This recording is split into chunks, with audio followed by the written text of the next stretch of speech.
ಎಲ್ರಿಗೂ ನಮಸ್ಕಾರ. ಇವತ್ತಿನ ದಿನ KMPK ಟ್ರಸ್ಟ್ ವತಿಯಿಂದ ಹಾಗೂ TTL ಕಾಲೇಜ್ ಸಹಯೋಗದೊಂದಿಗೆ ಇವರ ಒಂದು ಟ್ರಸ್ಟು ಬೇಸಿಗೆ ಜಾಸ್ತಿ ಆಗ್ತಿರೋದ್ರಿಂದ ಪ್ರಾಣಿಗಳಿಗೆ ಪಕ್ಷಿಗಳಿಗೆ ದಾಹ ಜಾಸ್ತಿ ಆಗುತ್ತೆ. ಅದಕ್ಕೆ ಎಲ್ಲ ಕಡೆ ನೀವೇ ನೋಡಿರ್ಬೋದು, ಹಿಂದೆ ಒಂದು ಹಳ್ಳಿಗೆ ಹೋದರೆ ಒಂದು ಕಲ್ಲಿನ ತೊಟ್ಟಿಯಲ್ಲಿ ಯಾವಾಗಲೂ ನೀರಿರೋದು. ಇವತ್ತು ಆ ತೊಟ್ಟಿಗಳು ಕಾಣ್ತಾ ಇಲ್ಲ, ಬೀದಿ ನಲ್ಲಿಗಳು ಕಾಣ್ತಾ ಇಲ್ಲ.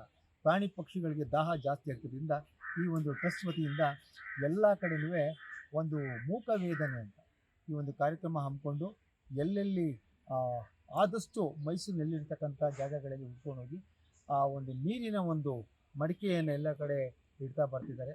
ಜೊತೆಗೆ ಹಸುಗಳಿಗೆ ನೀರು ಕುಡಿಯೋಕ್ಕೆ, ನಾಯಿಗಳಿಗೆ ನೀರು ಕುಡಿಯೋಕ್ಕೆ ಒಂದು ತೊಟ್ಟಿಗಳನ್ನ ಇಡ್ತಾ ಬರ್ತಾ ಇದ್ದಾರೆ. ಸೊ ಟ್ರಸ್ಟ್ಗೆ ಮತ್ತು TTL ಕಾಲೇಜವ್ರಿಗೆ ಧನ್ಯವಾದಗಳನ್ನ ಅರ್ಪಿಸ್ತೀನಿ.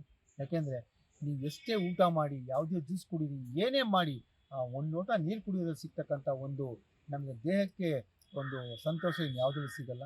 ಮನುಷ್ಯನಿಗೆ ನೀರು, ಆಹಾರ, ಗಾಳಿ ಬಹಳ ಮುಖ್ಯ. ಇದು ಮೂರೂ ನಮಗೆ ಇಲ್ಲ ಅಂದ್ರೆ ಏನೂ ಮಾಡೋಕ್ಕಾಗಲ್ಲ. ಅದನ್ನು ಮುಖ್ಯವಾಗಿ ಆಹಾರ ಮತ್ತು ನೀರು ಮತ್ತು ಗಾಳಿ ಬೇಕೇ ಬೇಕು. ಸೊ ಈ ಒಂದು ಕೆಲಸವನ್ನು ಟ್ರಸ್ಟ್ ವತಿಯಿಂದ ಮಾಡ್ತಿದ್ದಾರೆ. ಈ ಟ್ರಸ್ಟ್ಗೆ ಮತ್ತು ಹಾಗೂ TTL ಕಾಲೇಜ್ಗೆ ಧನ್ಯವಾದಗಳನ್ನ ಅರ್ಪಿಸ್ತಾ, ಹೀಗೆ ಇವರು ಹೆಚ್ಚಿನ ಸೇವೆಗಳನ್ನು ಪ್ರಾಣಿ ಪಕ್ಷಿಗಳಲ್ಲಿ ಮಾಡಲಿ ಅಂತ, ಮಾಡೋ ಶಕ್ತಿ ಕೊಡಲಿ ಅಂತ ಭಗವಂತನ ಕೇಳ್ಕೊತೀನಿ. ಧನ್ಯವಾದ. ಬೇಸಿಗೆ ಕಾಲದಲ್ಲಿ ಹಾವುಗಳಿಗೂ ಸಮಸ್ಯೆ ಆಗುತ್ತೆ ಅಂತ ಕೇಳ್ಪಟ್ಟಿದ್ದೀವಿ. ಹೌದು, ಬೇಸಿಗೆ ಕಾಲದಲ್ಲಿ ನಿಜವಾಗ್ಲೂ ಹಾವುಗಳಿಗೂ ಸಮಸ್ಯೆ ಆಗುತ್ತೆ. ಅದಕ್ಕೂ ನೀರು ಬೇಕೇ ಬೇಕು.